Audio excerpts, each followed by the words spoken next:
Cognição social. Como compreendemos os outros e a nós mesmos em contexto social.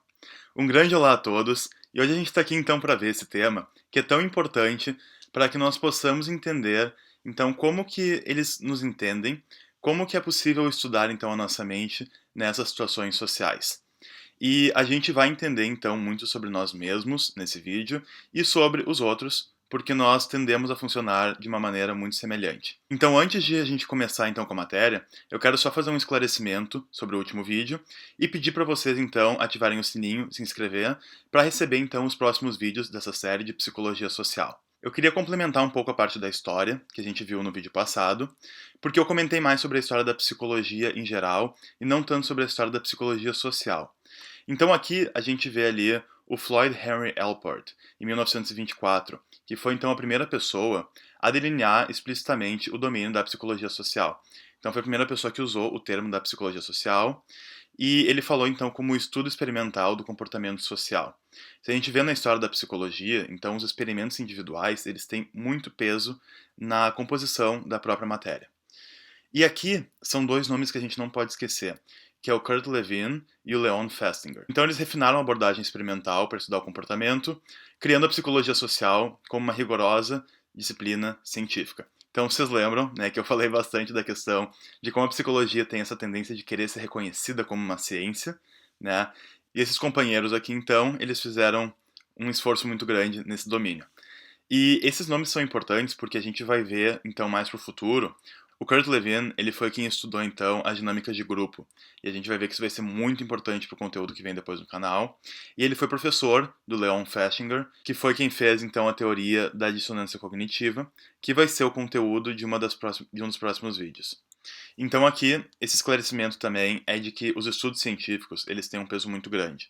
E como eu já mencionei, eu não vou focar tanto nos estudos individuais, mas eu vou focar, então, no que foi encontrado em geral. E se eu usar um estudo individual, vai ser mais para exemplificar como que seria esse comportamento do que realmente mostrar como uma verdade absoluta. Então aqui a gente vai definir a cognição social. Tá? Eu falei então que é como nós percebemos os outros e a nós mesmos em contexto social, mas eu vou dar aqui uma definição um pouco mais profunda. Então aqui é como codificamos, armazenamos e recuperamos informação em situações sociais. Então aqui, por exemplo, é como as pessoas vieram acreditar o que acreditam, como explicam, lembram, predizem, fazem decisões, se autoavaliam e aos outros, e como os processos cognitivos levam a diversos erros. Então aqui a gente vai ver que a cognição social é um domínio muito amplo e muito extenso. A gente não vai conseguir simplesmente dar tudo que existe em cognição social, e coisas que vão ser dadas depois também podem fazer parte do domínio da cognição social. Então aqui vamos começar com esse primeiro conceito, que é o de cognitive measures, tá? Isso aqui ele basicamente se refere a uma tendência que nós temos de economizar energia mental e simplificar a complexidade. E vocês já vão ver como isso é importante, e no próximo vídeo também a gente vai falar sobre umas consequências disso, tá? Então aqui, por exemplo, ao fazer uma análise de risco, as pessoas têm dificuldade em imaginar como pequenas falhas se compilam para formar uma catástrofe. E isso é muito comum na história de ver que as pessoas elas falham então realmente a perceber os pequenos fatores negativos que fazem então uma catástrofe. Então vamos ver aqui rapidinho a parte do cérebro que seria então responsável por essa parte. Então aqui a gente vê que nós temos aqui o neocórtex, tá? O neocórtex foi o que evoluiu por último no cérebro de mamíferos e abriga então as funções mais avançadas. Então aqui na foto está até escrito Rational or Thinking Brain. Então é a parte que a gente vai usar realmente para fazer as funções mais complexas do cérebro, que seria então a racionalidade e a parte mais pensativa consciente. Tá? Depois nós temos ali o sistema límbico e a parte reptiliana, que seriam as partes então mais antigas, então que seria então responsável pela emoção e sentimentos e depois pelos instintos, tá? Mas a parte então que a gente vai focar para esse vídeo vai ser o neocórtex. Então aqui nós temos o viés do ponto cego, e eu tô só para clarificar, estou botando em português e em inglês, simplesmente porque os maiores achados da psicologia, eles foram feitos em inglês. Então, para quem sabe falar inglês, eu estou deixando aqui o original para que vocês consigam se auxiliar um pouco melhor, tá? Então aqui nós temos o viés do ponto cego, o blind spot bias. Então, essa é a tendência de indivíduos a se perceberem como menos susceptíveis a vários tipos de viés cognitivo do que o restante da população. Então é basicamente a gente achar que a gente não é tão susceptível então a essas enganações do que os outros, né? Então que a gente erraria menos, de certa forma. tá? Aqui nós temos o viés de confirmação, confirmation bias, que fala que nós percebemos, lembramos e aceitamos informações que confirmam o que já acreditamos, e ignoramos, esquecemos e rejeitamos informações que vão contra o que já acreditamos. Então todo mundo que usa então rede social já se relacionou com isso alguma vez na vida, porque tu vê uma notícia que não diz muito o que tu quer ouvir e tu simplesmente não abre ela, né? Então a gente tem tendências a abrir notícias que vão mais com o que a gente acredita e o que a gente aceita e ignorar as que vão contra o que a gente aceita. Tudo bem que no Brasil a gente tem uma mídia bem duvidosa, né? Então isso afeta com certeza, mas eu acho que vocês entenderam mais ou menos o que isso daqui significa, tá? Que nós temos o viés egocêntrico, egocentric bias, que ele vai falar então que é a nossa crença de que nós somos mais objetivos e menos tendenciosos do que os outros. Então, muito parecido então com o outro tipo de viés, é basicamente que a gente seria realmente uma tendência egocêntrica, né? Achar que a gente é menos susceptível do que os outros e menos tendenciosos do que os outros. Então aqui a gente tem um que é muito importante, que é o efeito de destaque, o spotlight effect. Então, esse fala que as pessoas sentem que são mais notadas do que realmente são. Então, todo mundo que já entrou, por exemplo, numa sala de aula, acha que todo mundo fica te percebendo, todo mundo nota as coisas em ti, mas na verdade ninguém tá nem aí. Aqui, por outro lado, nós temos também a ilusão da capa da invisibilidade, Cloak of Invisibility Illusion. Então, que nós sentimos que nós notamos e observamos os outros mais do que o oposto. Então, olha que interessante isso. Ao mesmo tempo que a gente acredita que as pessoas nos percebem mais do que realmente percebem, a gente também acredita que a gente percebe elas mais do que elas nos percebem. Aqui tem o efeito Forer, que seria então o Barnum Effect, em inglês. Então esse é o fenômeno que ocorre quando os indivíduos acreditam que as descrições de personalidade se aplicam especificamente a eles. Isso é muito comum então quando a gente vê de cartomante, né? Então que ela fala uma coisa geral e na verdade todo mundo consegue se identificar com alguma coisa, né? Então até que na imagenzinha tá uma pessoa falando qualquer coisa e o outro ali exatamente. Né? Então, quando a pessoa fala uma coisa geral e tu te identifica com isso, mas na verdade seria generalizável para várias pessoas. Que temos o viés da negatividade, negativity bias. Então, que seria que a gente tende a focar mais em ameaças do que em bênçãos. E isso é muito fácil da gente entender o porquê, né? É basicamente porque as coisas negativas elas nos afetam mais e nos prejudicam mais do que as coisas positivas. Aqui vamos entender então dois tipos de processo que acontecem no cérebro. Então, primeiro são os processos automáticos, tá? Em inglês, automatic processing, que seria então a parte inconsciente do nosso cérebro. Tá? Um dos exemplos seria a questão dos animais, então a grande parte dos processos cerebrais dos animais são inconscientes, eles simplesmente recebem informação e não pensam muito, são simplesmente coisas que acontecem naturalmente, sem tu ter que usar então a parte racional. Né? E aqui então nós temos o processamento controlado, que seria o controlled processing. Então seria a parte consciente e seriam coisas como, por exemplo, tentar entender isso tudo. Então neste momento vocês estão usando a parte automática para funções mais primitivas, mas vocês também estão usando o processamento controlado para processar as informações desse vídeo, para tentar entender essa informação que eu estou passando para vocês. Aqui nós temos a rede de modo padrão, Default Mode Network. Então, que seria o conjunto das regiões do cérebro em interação que estão ativas quando não direcionadas a uma tarefa ou focado no mundo exterior.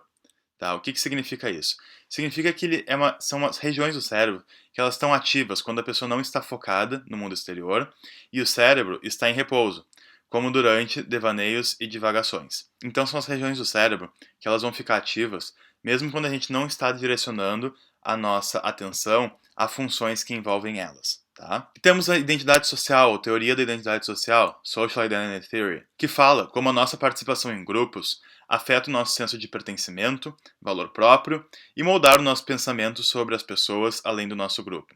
Isso é muito importante, tá? Grande parte do que a gente vai ver então nos vídeos futuros vai ser dependente então dessa questão da teoria da identidade social, que é realmente como nós nos vemos e como nós mudamos quando pertencemos a um grupo. E lembra então da questão do Kurt Lewin, que eu falei no início do vídeo, que ele então fez a dinâmica de grupos e vai ser bem relacionável com isso aqui. Aqui então temos o favoritismo intragrupal, ou in-group favoritism, que seria então a nossa tendência de ver as pessoas do nosso grupo de uma maneira mais favorável. Que eu acredito que seja uma coisa muito normal de ver, né? Porque, claro, tem alguns grupos que a gente pertence e nunca escolheu, como por exemplo os brasileiros. Então nós todos fazemos parte do grupo então da cidadania brasileira, mas nós nunca escolhemos entrar nisso, né? ao ponto que, por exemplo, tu entra num grupo político, tu escolheu entrar naquilo. Então, quando tu entra num grupo político, vai favorecer as pessoas porque elas pensam mais parecido. E lembrem aquilo, então, amizade são pessoas que querem mesmo que você e rejeitam o mesmo que você. Então, é natural que a gente vá ver essas pessoas de uma forma mais positiva do que as outras. Mas, então, por exemplo, se a gente vê a questão da nacionalidade, a gente vai ver que a gente se identifica mais com as pessoas também porque elas realmente são mais parecidas conosco. Elas têm mais coisas parecidas conosco. A gente tende a, então, favorecer pessoas que são mais parecidas conosco. E aqui, então, nós vamos ver, então, social motives. O que são social motives? Seriam os motivos sociais. O que são os motivos sociais? Eu não gosto de dividir as coisas em categorias, porque eu acho que elas não são tão divisíveis assim. Mas na psicologia social, eles falam, então, em 5 motivos do porquê que a gente tem essas interações sociais. Tá? Por que a gente tem, então, por que a gente vai e tem relações sociais com as pessoas? Então, os 5 motivos principais são os seguintes.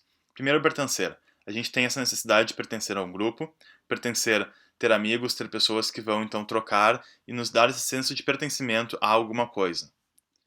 Depois, a gente quer entender os outros e prever corretamente. Então, se a gente entende os outros, a gente consegue prever o comportamento deles de antemão.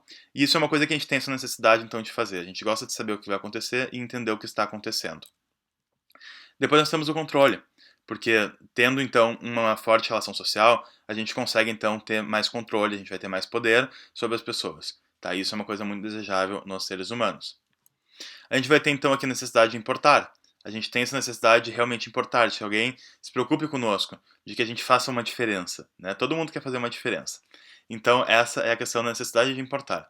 E, finalmente, a questão da confiança. Então, é muito importante para nós termos alguém que confie em nós. Aqui, então, percebendo e explicando o nosso mundo social. A gente vai ter, então, atribuições causais, que é essa vontade que a gente tem de dar relações causais para as coisas que acontecem. Que, na verdade, eu acredito que existam, sim, relações causais, eu não acho que sejam tudo eventos separáveis, como muitos filósofos já disseram, mas eu acredito que, sim, exista causa e efeito. Então, aqui a gente vai ver, por exemplo, querer entender o que causou o nosso amigo a ser grosso com a nossa amiga. Então aqui a gente vê um evento, então o meu amigo foi grosso com a minha amiga, e eu quero explicar, eu quero tentar entender e explicar, dando uma atribuição causal ao que fez ele ser grosso com a minha amiga. Então qual foi a causa disso? E aqui então a gente tem a teoria da atribuição, Attribution Theory, que então explora como os indivíduos atribuem causas para eventos e como essa percepção cognitiva afeta a utilidade dos indivíduos em uma organização. Então aqui a gente tem 2 tipos principais de explicações causais, tá? A primeira então seria a atribuição interna, que em inglês se chama Dispositional Attribution, que seria basicamente que a gente relaciona a causa à personalidade do indivíduo. Então a gente põe como se a causa então do fenômeno que aconteceu, do evento que aconteceu, seja a explicação seja porque faz parte da personalidade da pessoa. Então, por exemplo, o nosso amigo foi grosso, pois a sua personalidade é assim. E aí depois a gente tem a atribuição externa. Então, situational attribution, então atribuição situacional, que seria então que a gente relaciona a causa à situação na qual o indivíduo se encontra. Então, por exemplo, aqui, o nosso amigo foi grosso, pois estava em uma situação estressante. Então, aqui a gente tem o erro fundamental de atribuição, Fundamental Attribution Error, que então engloba as duas num erro, que seria então a tendência de estimar errado os fatores internos ou externos relacionados a um evento. Como assim? Então então eu vou concluir que o meu amigo foi grosso porque ele estava numa situação estressante, quando na verdade ele é grosso por natureza, ou seja, pela sua personalidade. Ou vice-versa, eu posso concluir que ele foi grosso porque ele é uma pessoa grossa, mas na verdade foi porque a situação era estressante. Então esse seria o erro fundamental de atribuição. E aqui então a gente vê então sobre sucesso e fracasso. A gente vai ter então o estilo explanatório, explanatory style, que seria o padrão habitual de explicar seus sucessos e fracassos. Isso basicamente se resume a otimismo e pessimismo. Então como é que é o nosso padrão de explicar o sucesso e o fracasso? E aqui então tem a profecia autorrealizável. Essa é muito interessante. Então que a nossa crença em algo provoca a realização. Então aqui, por exemplo, achar que algo é muito difícil não tentar. Assim, a gente não consegue realizar. Ou seja, digamos que eu tenho uma prova e eu acho que a prova é muito difícil e que eu não vou passar. Então, eu vou ver de uma forma pessimista e eu vou dizer, bom, como já é muito difícil, eu não vou nem estudar porque eu não vou passar. Aí eu não estudo e não passo. Entenderam? Então é assim que funciona essa profecia autorrealizável. E aqui então é muito importante isso. Comparação social. Então, social comparison, tá? Que seria o processo no qual avaliamos as nossas habilidades, conquistas, atitudes e outros atributos ao nos comparar com os outros. Então, basicamente, como a gente nos autoavalia em relação aos outros, tá? Em relação às pessoas que estão em volta. E eu acho que essa teoria é muito importante porque a gente tende muito a nos autoavaliar em relação aos outros. Eu acredito que a gente sempre tem que comparar, fazer uma comparação com como a gente era antes e não com os outros. Então, por exemplo, o meu canal do YouTube está com 3 mil e tantos inscritos e, se for comparar com um canal grande, é muito pouco e eu vou ficar muito decepcionado. Mas se for comparar como eu estava um mês atrás, vai estar muito melhor. Então a gente sempre tem que estar nos comparando a nós mesmos, a nossa realidade e não a realidade dos outros. A gente tem que estar sempre tentando melhorar do como a gente estava e não do como os outros estão. Sempre vai ter alguém que vai ser melhor do que você em alguma coisa, tá legal? E aqui nós temos então os esquemas, tá? Esquemas então, eles são esquemas mentais, tá? Que são modelos mentais do mundo. Seria como a gente organiza as informações no nosso cérebro em pastas, tá? Bem como tá nessa fotinho aqui.